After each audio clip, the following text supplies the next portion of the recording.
I've been working as a tour guide near the Tower of London for almost 11 years now. You see things. You hear things. Most days it's the same. Kids licking ice cream. Dads holding maps the wrong way around. Some American tourist asking if the beefeaters are real soldiers or just for show. But what I saw that Tuesday afternoon, I still don't know how to talk about it without my throat going dry. It was the second week of October. One of those gray London days where the sky can't make up its mind. Not raining, not sunny, just sitting there low and heavy like it was waiting for something. The wind kept tugging at the flags on the wall. There was that smell in the air, you know the one. Damp stone, old leaves, the Thames somewhere behind it all. I was standing near the main gate, doing my usual spiel for a group of about 20 people. Mostly Germans that day, with a few Japanese tourists at the back taking photos of literally everything. A school group from Manchester was off to my left, their teacher trying very hard to keep them from climbing on the cannons. And there was something else that day, something I hadn't seen before in all my years there. A small ceremony was happening inside the tower grounds, not a big public one, a private thing. There were U.S. Marines visiting, about 15 of them in full dress uniform. Blues, white caps, white gloves, the kind of uniform that makes you stand up a little straighter just looking at it. I'd been told about it that morning, something to do with a joint memorial, American and British servicemen who'd fought together in the Second World War. There were a few British officers too, and some yeoman warders standing by. The whole thing was supposed to be quiet, respectful, no speeches for the public, just a small wreath laying near one of the old walls where a plaque had been put up years ago. I remember thinking how sharp the Marines looked, how still. Even when a pigeon landed near one of their boots, the lad didn't flinch, not even a twitch. You could tell these were men who took their job seriously. Every crease in their uniform looked deliberate. The ceremony hadn't started yet.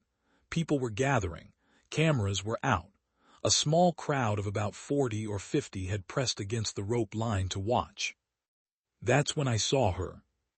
She came walking up the cobblestones from the direction of Tower Hill. Slow, very slow. The kind of walk where every step looks like it costs something. She must have been in her late 80s, maybe older. Her back was bent forward a little, the way old people get when their bones have given up arguing with gravity. She was wearing a long brown coat, wool, I think, the kind they don't really make anymore, buttons up the front, a scarf around her neck knotted tight. Her hair was white and pulled back in a small bun with a few strands flying loose in the wind. Her shoes were old leather things, polished but cracked. And in her arms she was carrying something. At first I thought it was an umbrella, then a walking stick, but then I looked again and my stomach kind of dropped. It was a rifle. A long one, wooden stock dark with age. The metal parts were dull and brown with rust. The strap was leather, cracked and worn through in places. She held it across both her arms the way you'd carry a sleeping child, not pointed at anything, not threatening, just carried, cradled really. For a second, my brain refused to believe what I was seeing. A few other people noticed at the same time. I saw a man in a green jacket step backwards. A woman with a pram pulled it sharply to the side. Someone gasped. Not a scream. Just that small sucking in of breath that happens when your body knows something's wrong before your head catches up. I should have done something. I should have shouted, called security, reached for my radio. I had a radio clipped to my belt for emergencies. I didn't touch it. I just stood there, watching her walk. Because something about the way she was moving stopped me. She wasn't sneaking. She wasn't hiding the rifle. She was walking right down the middle of the path, in plain sight, with her chin up and her eyes fixed on something ahead. She looked like someone going to church, or to a grave. 2 officers from the Met spotted her almost at the same time. I saw their hands move to their belts. One of them spoke into his shoulder radio. They started moving toward her, fast but not running. I could see other officers further down the path stiffening, turning, looking. She kept walking. She didn't even seem to see them. The crowd by the rope line was starting to react now.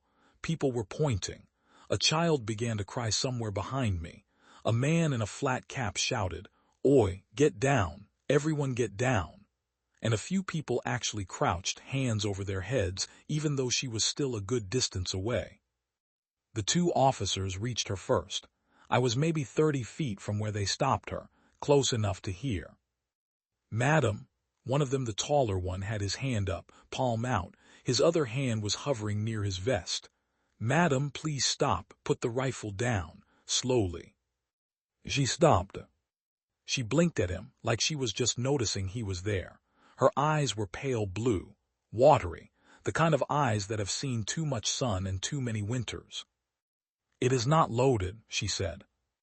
Her voice was thin but clear, and she had an accent, not British. I couldn't place it at first, something European, Eastern maybe, or Northern, soft on the consonants, the kind of accent that takes its time with words. "Madam, I need you to put the weapon on the ground, now." "It does not work," she said. "It has not worked in many years." "Ma'am." "Please," her voice didn't rise, but something in it changed. "I have come a long way. I am not here to hurt anyone." The other officer was on his radio. I could hear him saying something about an elderly female, possibly armed, in front of the main gate. Backup was coming. I could already hear feet running on the cobbles somewhere behind us. She was just standing there now, the rifle still in her arms. Her hands were trembling a little, not from fear, I don't think, more like the way old hands shake when they've been holding something for too long. The taller officer took a small step forward. "Madam, I'm going to ask you one more time, please place the rifle on the ground, slowly. We can talk after that." She looked down at the rifle in her arms.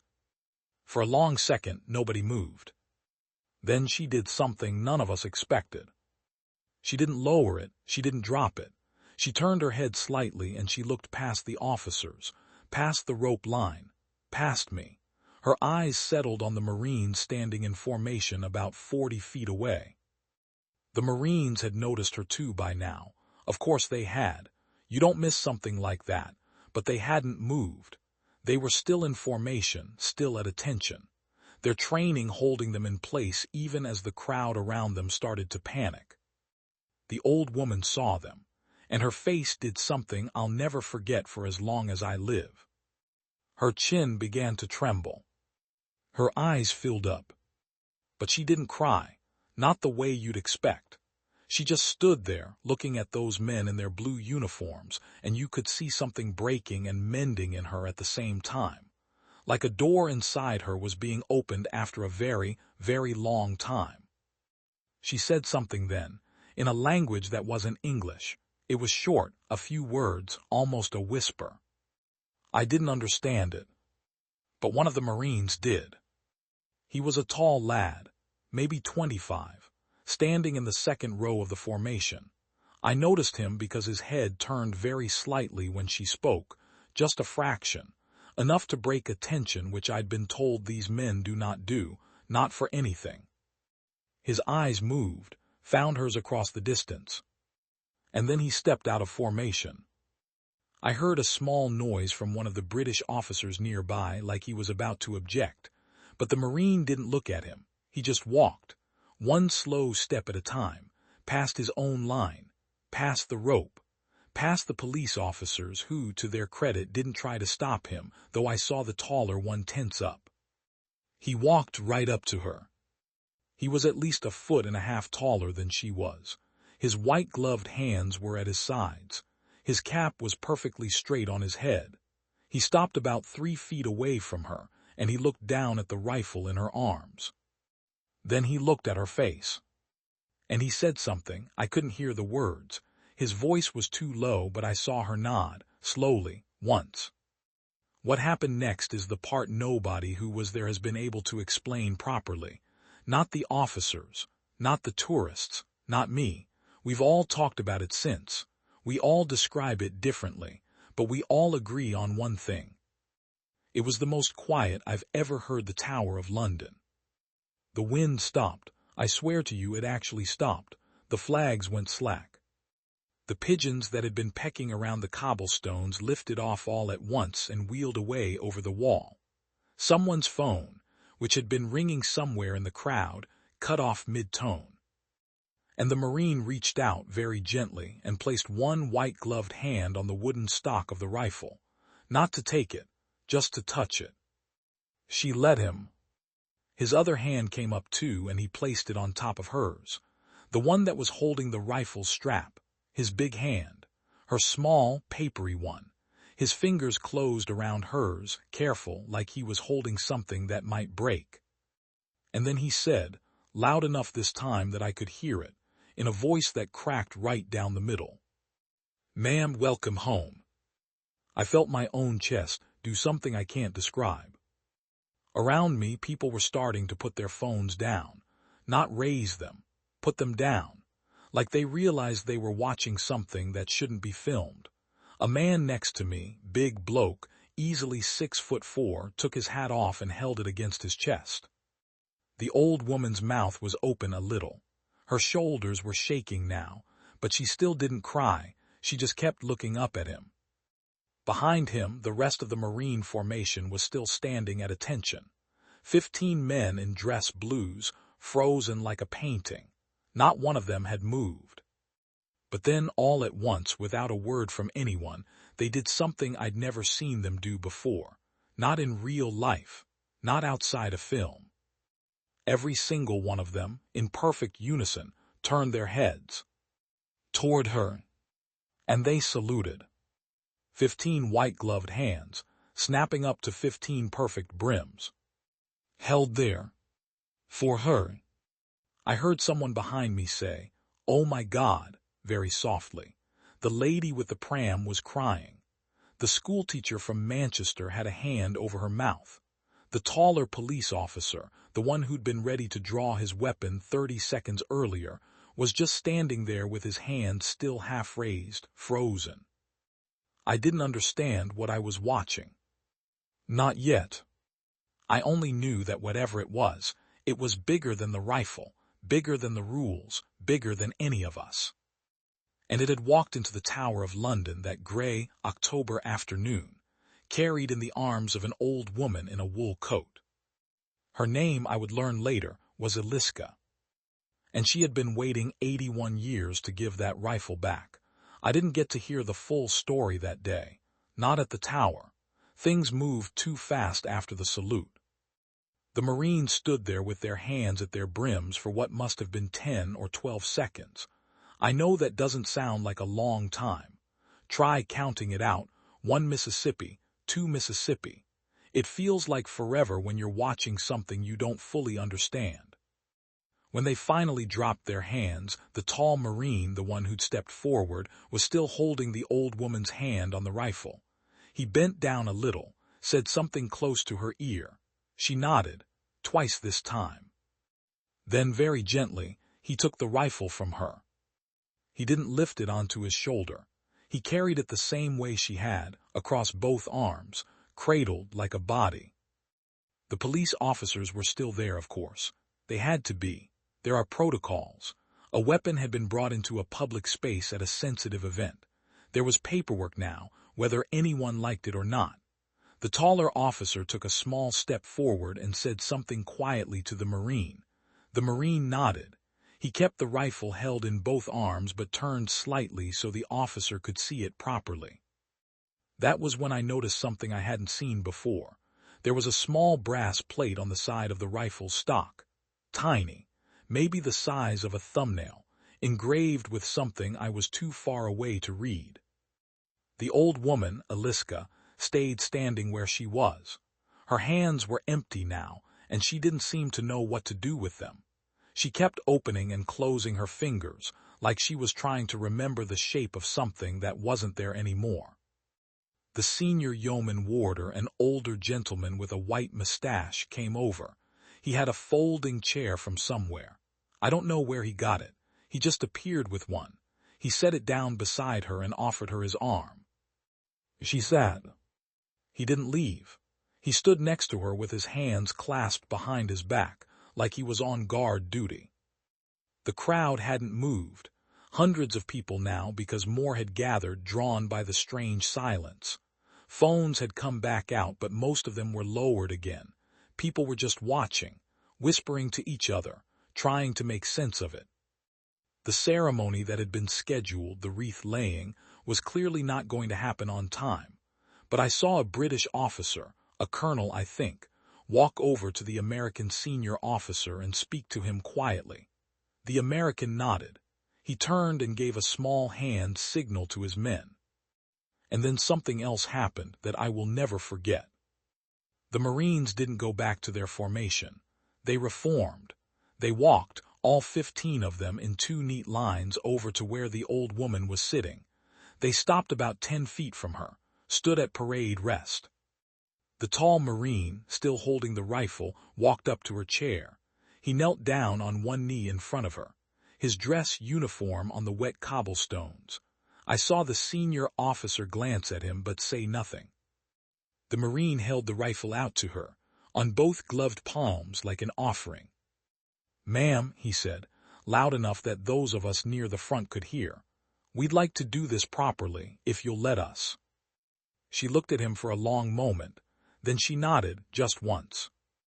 What happened next was a kind of small, unofficial ceremony. The kind nobody plans for.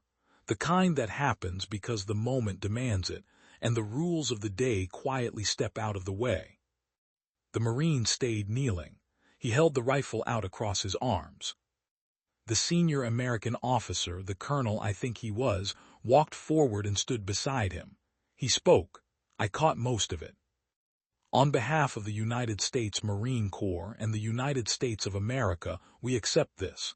We accept it with honor, and with our deepest thanks." The old woman's mouth was moving, but no sound was coming out at first. The yeoman warder put a steady hand on her shoulder. She tried again. "It is not mine to give," she said. Her voice was a little stronger now. "It was never mine."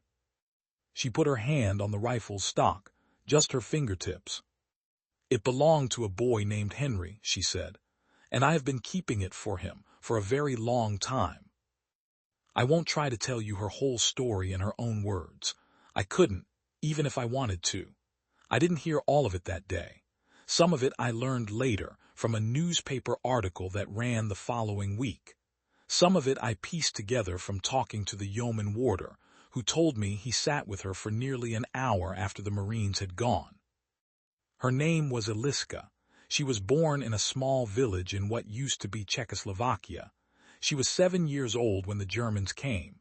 She was 9 when the worst of it started in her village. She and her mother lost almost everyone: her father, her 2 older brothers, her uncle, a cousin she had loved like a sister. She and her mother had survived because a neighbor hid them in a root cellar under a barn for almost 2 years. They came out thin and gray and silent, she said, and the world they came out into was not the world they had gone in from. She was 11 when the Americans came through. She remembered, she said, the sound of the trucks more than anything, the diesel, the shouting in a language she didn't understand, the way the soldiers had thrown chocolate to the children. She had been too shy to take any at first, too thin to run for it. There had been a young soldier, a Marine, she said, though she was not sure at the time what that meant. He had been part of a small unit attached to the larger force that had moved through her area. She remembered him because he had given her his coat. It had been too big. The sleeves had come down past her hands, but she had worn it every day for the rest of that winter, and her mother had cried the first night she put it on. His name was Henry. She remembered that because he had taught it to her, Henry. Like an English king, he had told her, smiling. She didn't know any English kings, but she remembered the name. He had stayed in the village for almost 2 weeks while his unit waited for orders. He had helped to rebuild her family's small fence. He had carried water for her mother. He had played a game with her involving stones and lines drawn in the dirt, a game she had not understood the rules of but had loved anyway. On the day he had to leave, he had given her something to keep safe for him. His rifle. It wasn't his service weapon. He'd been very clear about that, even though she barely understood him at the time. It was an older one, a trophy he had called it. Something he had been carrying for his own reasons. She didn't fully grasp the details. She only knew that it was important to him, that he could not take it where he was going, and that he was entrusting it to her. "You keep this safe for me," he had said in slow English, pointing to her chest. I come back for it." He had hidden it inside the wall of her family's barn, in the gap behind a loose board. He had shown her where. He had made her promise. She had promised. She had been 11 years old. He had not come back. She had waited, for months, then for years. After the war ended, after the borders shifted, after her country became something else and then something else again, she had waited. She had asked after him whenever she could. Through her teenage years, through her young adulthood, through her marriage and the birth of her 2 children and the death of her husband and the loss of her son in a factory accident in 1979. She had never found him. But the rifle had stayed in her barn. Then, when she had moved to the city, in a wooden trunk under her bed. Then, when she had emigrated to England in 1984 to live with her daughter, in a long leather case at the back of her wardrobe. For 81 years, she had kept her promise. A few months before that gray October day, her daughter had been going through some old papers and had come across a photograph. An old, creased thing, black and white. A group of American soldiers standing in front of a half-ruined building somewhere in Europe. On the back, in faded pencil, 3 names. One of them was Henry's, with a date and a unit designation. Her daughter had taken the photograph to a friend who knew about these things. He had made some inquiries. It had taken weeks, but he had found out, eventually, what had happened to Henry. He had been killed 3 weeks after leaving Eliska's village, somewhere near the German border. He had been 20 years old. He had been buried in an American military cemetery in France. His family, his parents, his younger sister, had been told only that he had died bravely. They had received a folded flag. Eliska had asked, when she heard, what had become of his family. His parents were long gone. His younger sister was still alive, 86 years old now, living in a small town in Pennsylvania. Eliska had written her a letter, in careful English, telling her about her brother, about the chocolate and the coat and the game with the stones, about the rifle, about the promise. And the sister had written back. I learned later that the small memorial ceremony at the Tower of London that day, the one with the Marines and the British officers, had been organized partly because of Eliska's letter. The Marine Corps had been informed. So had several British officers who had connections to the same wartime units. The wreath that was supposed to be laid that day had names on its ribbon. Henry's was one of them. Eliska had been invited, quietly, through her daughter. She had been told there would be a place for her at the front, and that she would not have to speak, and that someone would explain everything if she wished. But she had wanted to give the rifle back herself. She hadn't told anyone, not her daughter, not the officials. She had simply gotten on a bus that morning, with the rifle wrapped in an old blanket, and made her way across London. The blanket had fallen off somewhere along the route. She had carried it openly the rest of the way, because, she said, she was too tired to bend down and pick the blanket back up. She had not known about security. She had not known about the gates and the checks. She had simply walked, like an 11-year-old child finally bringing something back to its owner, 81 years late.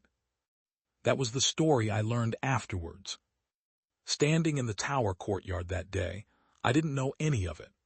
I only knew that something enormous was happening, and that the small old woman in the brown coat was at the heart of it, and that 15 United States Marines in dress blues had bent the world out of shape to honor her.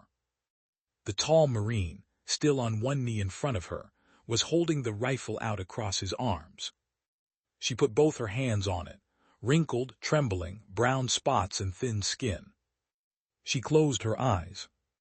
Her lips moved, but no sound came out. She was speaking to someone who wasn't there anymore.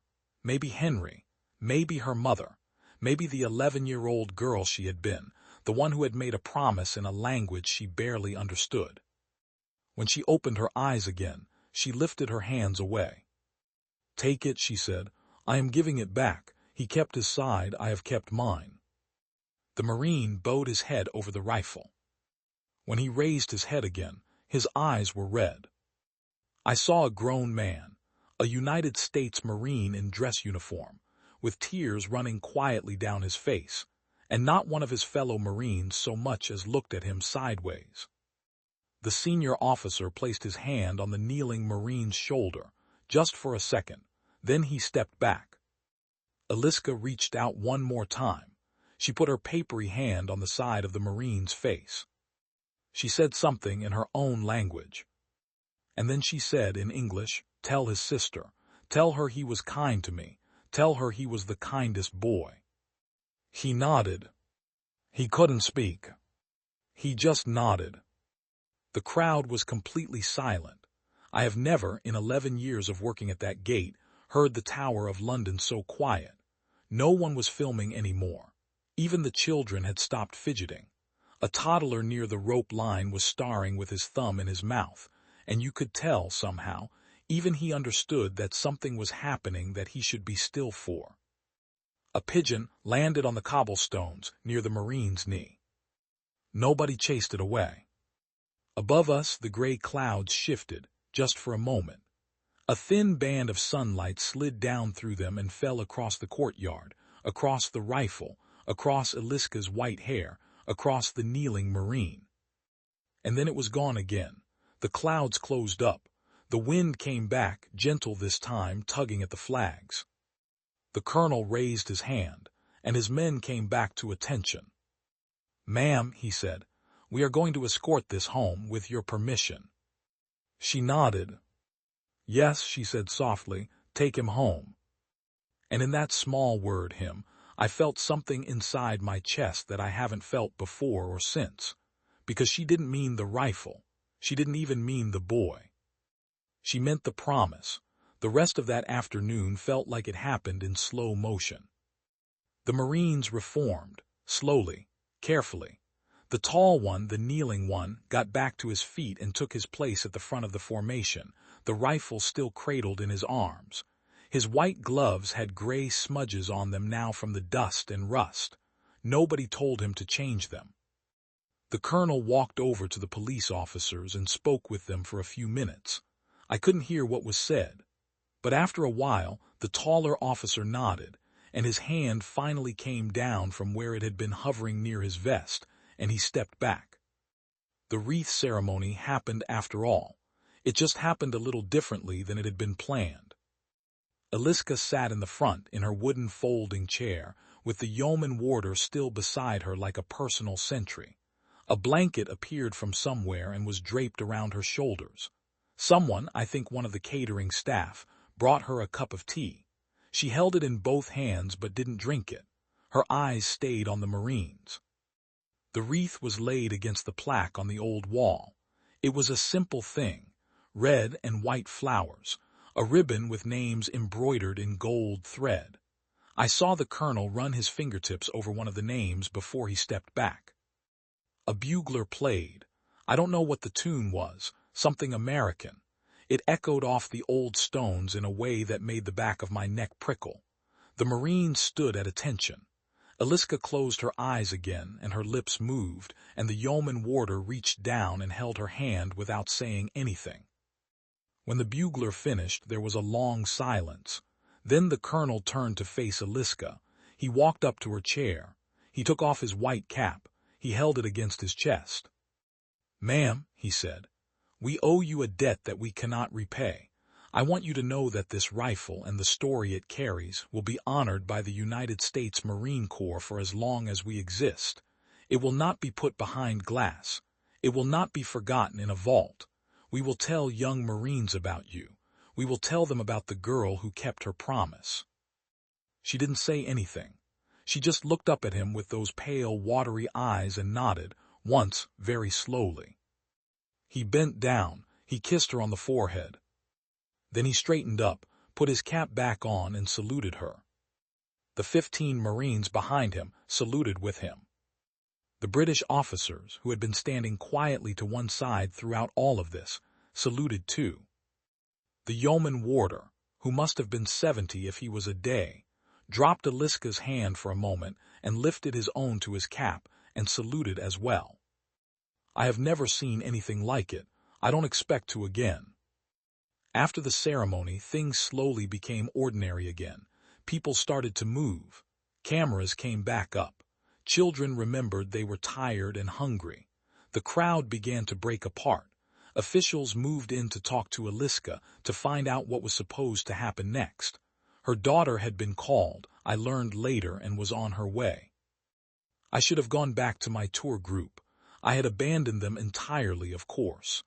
By the time I looked around for them, they had wandered off to one of the towers on their own, which was fine. They had seen enough that day. They didn't need me to explain anything. I stayed where I was. I watched the Marines fall back into formation and march, slowly and with great dignity, toward the gate where their transport was waiting. The tall one was at the head of the column now, still carrying the rifle. As he passed Aliska's chair, he paused. He turned. He looked at her. And he gave her a small, private smile. She smiled back. It was the first time I had seen her smile that day. It changed her whole face. For a second, you could see the 11-year-old girl in there, the one who had taken a coat from a young soldier with sleeves too long for her arms. The girl who had been told in slow, careful English that she would have to keep something safe, who had promised. He nodded to her.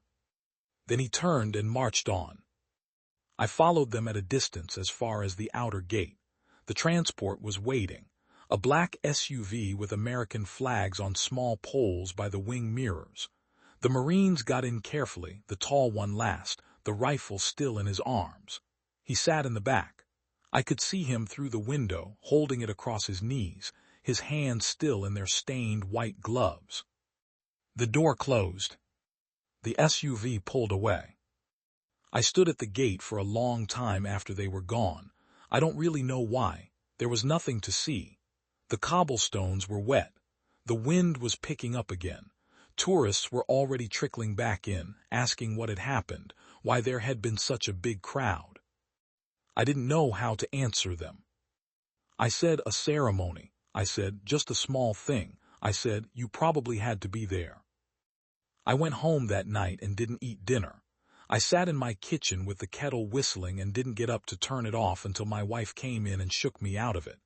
I told her what had happened. She listened all the way through without interrupting once, which is not really like her. When I finished, she just looked at me for a long time.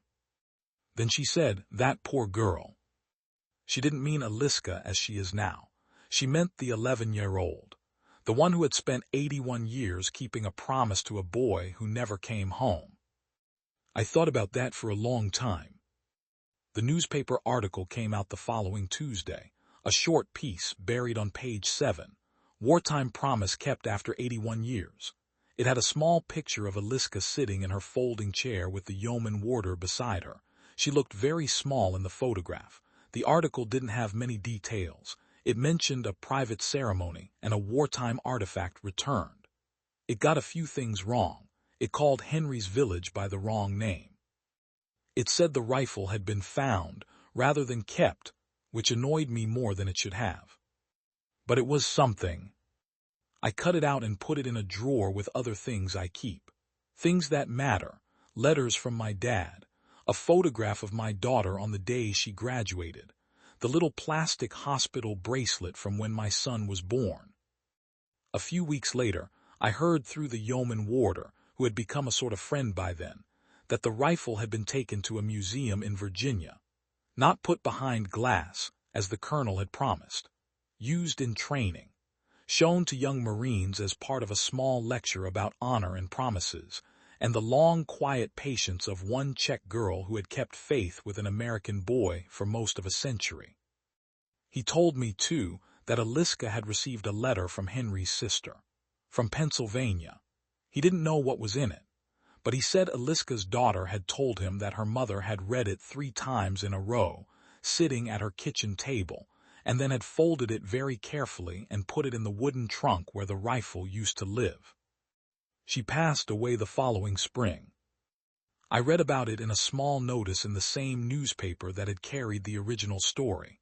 April, a quiet death at home with her daughter beside her, 89 years old. The notice didn't mention the rifle, or Henry, or the Marines. It was a short and ordinary obituary. Survived by 1 daughter, 2 grandchildren, 4 great-grandchildren. Donations, if desired, to a charity that helps elderly refugees. But I knew. And the yeoman warder knew. And the 15 Marines knew, wherever they were. And so did Henry's sister in Pennsylvania, who, according to the small notice, sent a wreath, with names on the ribbon, in gold thread.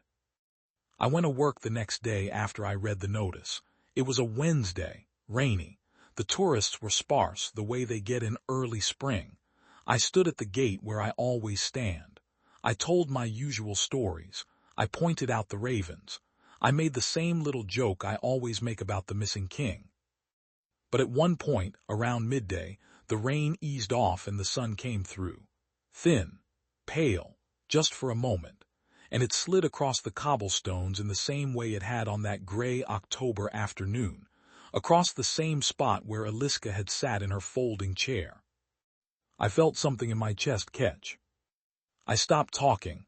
My tour group looked at me, waiting. "Sorry," I said. "Sorry, just remembered something." I gathered myself. I went on with the tour. But for the rest of that day, I kept thinking about her. About the way she had walked up to the gate that morning, alone, with the rifle in her arms, not afraid, not hiding, not asking permission. About the way the Marine had taken off his glove later, when he thought no one was looking, and had wiped his eyes with his bare hand. About the moment when the wind had stopped and the pigeons had flown up all at once, as if the world itself was holding its breath. I think about it still, often. I tell people sometimes, when the moment is right and they seem like the kind of person who will understand, that the most extraordinary thing I have ever seen in 11 years at the Tower of London was not the crown jewels, or the changing of the guard, or the royal salutes. It was a small old woman in a brown wool coat, walking slowly across the cobblestones, carrying a rusty rifle in her arms, keeping a promise that should not have been keepable. And 15 Marines in dress blues who knew, the moment they saw her, exactly what she was carrying. Not the rifle. The boy. She had been carrying him home. And for the rest of my life, however long that is, whenever I hear a bugle play or see a flag at half-mast, or watch an old woman cross a road slowly with something held carefully in her arms, I will think of her, and I will think of him, and I will think of the impossible distance between the day she made that promise and the day she gave it back. 81 years. A whole lifetime. Quietly carried. And finally set down. That is the story. I hope I have told it well. Because some stories deserve to be told well, even by ordinary people like me, who happen to be standing at the right gate, on the right gray Tuesday, when the world stopped for a moment to honor a promise.